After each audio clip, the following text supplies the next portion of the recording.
Sir నమస్కారం sir. నమస్తే sir Leo సినిమాలో ఉమెన్స్ కి అగెనిస్ట్ గా violence, too much violence, blood and guns use చేశారని చెప్పేసి లోకేష్ కనకరాజు పైన మదురైలో ఒక కేసు ఫైల్ చేశారు సార్. మరి దీన్ని ఏ విధంగా చూడొచ్చు అంటారు? అంటే లోకేష్ కనకరాజు మీద కేసు ఫైల్ చేయటం అనే దాన్ని స్పిరిట్గా తీసుకుని, ఇన్స్పిరేషన్గా తీసుకుని ఇప్పుడు స్పిరిట్ అనేటువంటి సినిమాకి తెర ఎత్తబోతున్నటువంటి యానిమల్ డైరెక్టర్ సందీప్ మీద కూడా కేసు పెట్టచ్చు.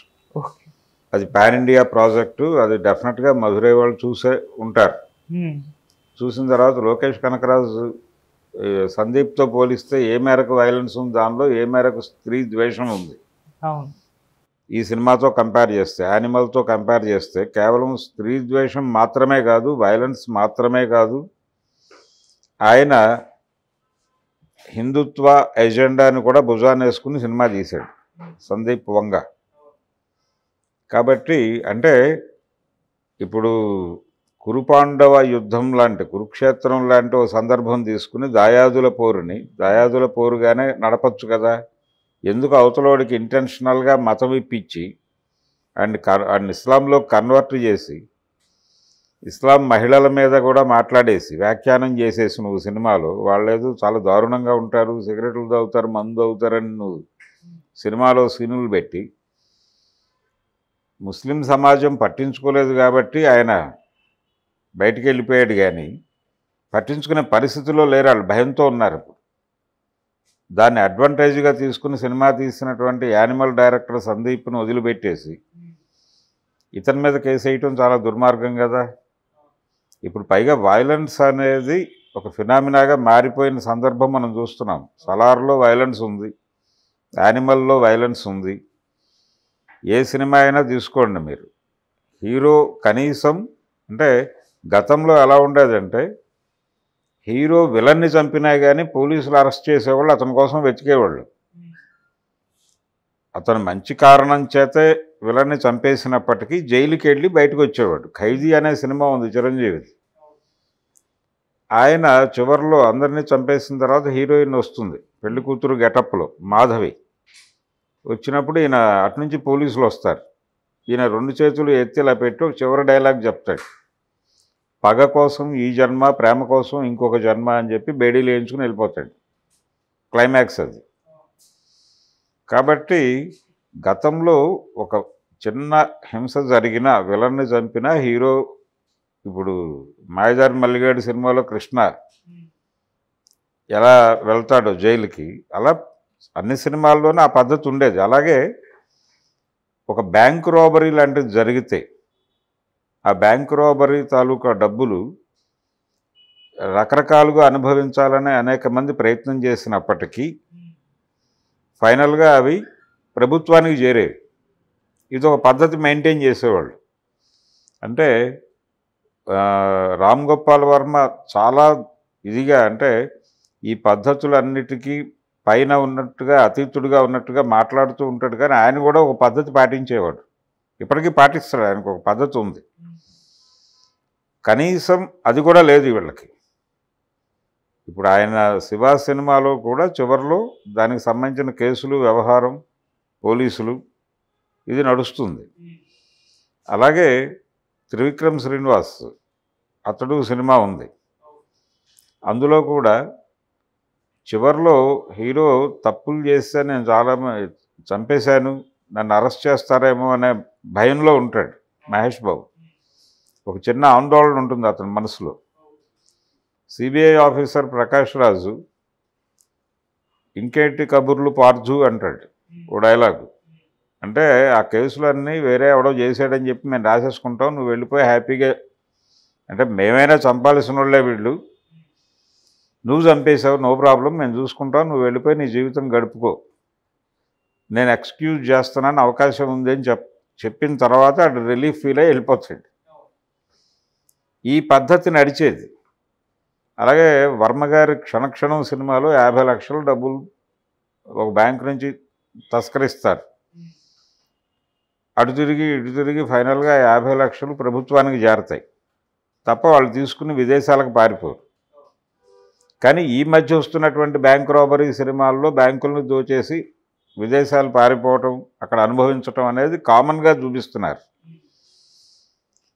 అలాగే జులై సినిమాలో కూడా బ్యాంకు నుంచి డబ్బులు ఎత్తుకుపోయి తిరిగి అక్కడికే తీసుకొచ్చి అప్పచెప్పేస్తారు తప్ప వాటిని తీసుకుని విదేశాలకు పారిపోరు. కొంచెం మినిమం విలువలు నడపటం అనేది ఒక పద్ధతి ఉండేది సినిమాల్లో. ఇప్పుడు ఆ పరిస్థితి లేదు.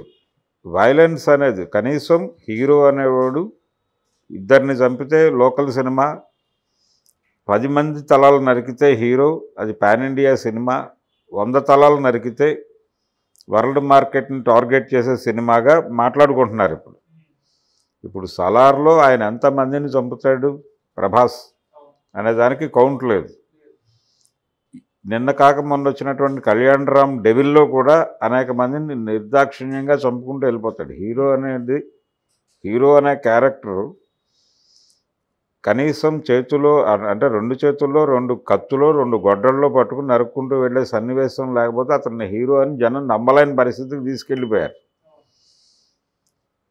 ఇంత వైలెన్స్ని ఎందుకు చూపిస్తున్నారు సినిమాల్లో, దీని వెనకాల కుట్రేంటి అనే యాంగిల్లో పెడితే స్ట్రైట్ వాంటెడ్గానే వైలెన్స్ని ప్రమోట్ చేస్తుంది అని అర్థమవుతుంది.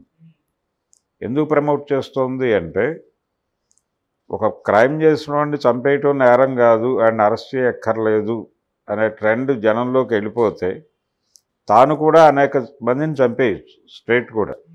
ఇలా ఈ వైలెన్స్ అనే దాని గురించి మనం మాట్లాడుకుంటే స్ట్రైట్ వాంటెడ్గానే దీన్ని స్పాన్సర్ చేస్తుంది. ఈ సెన్సార్ వివాదాలు అవి కూడా వైలెన్స్ మీద రావడం లేదు. రాకపోవడానికి కారణం నేను ఇందాక చెప్పినట్టుగా జనం నుంచి కూడా ఒక అభిప్రాయాన్ని వాళ్ళు వచ్చేలా చేస్తున్నారు. అంటే ప్రభుత్వం అంటే పోలీసులు ఎన్కౌంటర్లు చేస్తారు. ఎన్కౌంటర్ అంటే తీసుకెళ్ళి కాల్చి చంపేసి ఆత్మరక్షణార్థం మేము కాల్చాము అని చెప్తారు. ఆత్మరక్షణార్థం మేము జరిపిన కాల్పుల్లో అతను చనిపోయాడు అని చెప్తారు. ఇలా చెయ్యండి అని ప్రజలే అడిగేస్తున్నారు ప్రభుత్వాన్ని. ఇప్పుడు ఎక్కడైనా ఒక రేప్ జరిగితే నిందితులు అరెస్ట్ అయితే వాళ్ళని ఎన్కౌంటర్ చేసి చంపేయండి అని జనాలు ప్లకార్డులు పట్టుకుని రోడ్ల మీదకి వస్తున్నారు. ఎన్కౌంటర్ చేసి చంపండి అని, నడి రోడ్డులో ఉరి తీసేయండి అని అడగటం ఒక పద్ధతి. దానికంటే దాటేసి ఎన్కౌంటర్ చేసి చంపేయండి అని ప్లకార్డులు పట్టుకుని రావటం అనేది మనం చాలాసార్లు చూసాం. ఈ ప్లకార్డులు పట్టుకుని వస్తున్న వాళ్ళు ఎవరు అంటే వాళ్ళ ఉద్దేశం ఏమిటి, కాల్చి చంపేసేయండి అని చెప్పటమే. చంపేసి ఇదే స్టోరీని వాళ్ళు చెప్తున్నారు. రెండో రోజు ఈ అభిప్రాయాలు ఎప్పుడైతే వస్తాయో రెండో రోజు వాళ్ళు చంపేస్తున్నారు. చంపేసి వాళ్ళ పాత కథే వాళ్ళు చెప్తున్నారు. వీళ్ళని మేము ఎక్కడికో తరలించబోతున్నాం, ఆ టైంలో వీళ్ళు మా మీద తిరగబడ్డారు, వాళ్ళ నుంచి ప్రాణహాని ఉండటం వలన మేము అనివార్యంగా గత్యంతరం లేని పరిస్థితుల్లో కాల్పులు జరిపి వాళ్ళు చచ్చిపోయారు అని ఒక స్టోరీ అల్లేస్తారు. జనం చప్పట్లు కొట్టేసి ముగించేస్తున్నారు. కాబట్టి ప్రజలలో కూడా ప్రభుత్వం చేసే హింసకి కూడా ప్రజల్లో ఒక లెజిటిమసీ తీసుకురావటం కోసం హీరోలతో వైలెన్స్ చేసి వీళ్ళ బుర్రల్లోకి ఎక్కిస్తున్నారేమో అనే అనుమానం కూడా కలిగే లెవెల్లో సినిమాల్లో వైలెన్స్ నడుస్తోంది. ఈ మధ్య కాలంలో వస్తున్న సినిమాల్లో పర్టికులర్గా యానిమల్లో అతను బాబీ డియోల్ తల కోసేటువంటి సీన్ ఉంది. అంత జుగుప్సాకరంగా అయితే లోకేష్ కనకరాజు జీలా.